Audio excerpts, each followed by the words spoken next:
In this video, let's see what is a test scenario.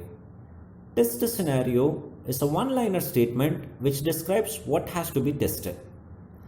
Test scenarios are derived from use cases or requirements document. Test scenarios are written to ensure we test the end-to-end functionality of the application. Let us try understanding test scenarios using an example. We are going to be listing few test scenarios for the Google Maps application. Remember, this is not an exhaustive list of test scenarios. This is just a sample to guide you in writing test scenarios for your application.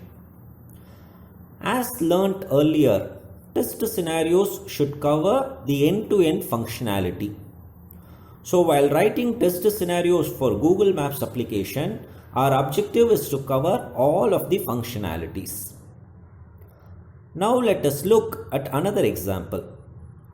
We will try writing test scenarios for Amazon Kindle application.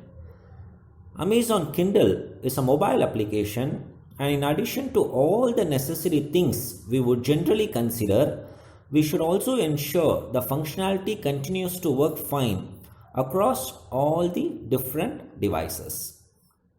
Remember, this is not an exhaustive list. This is just a sample to guide you in writing test scenarios.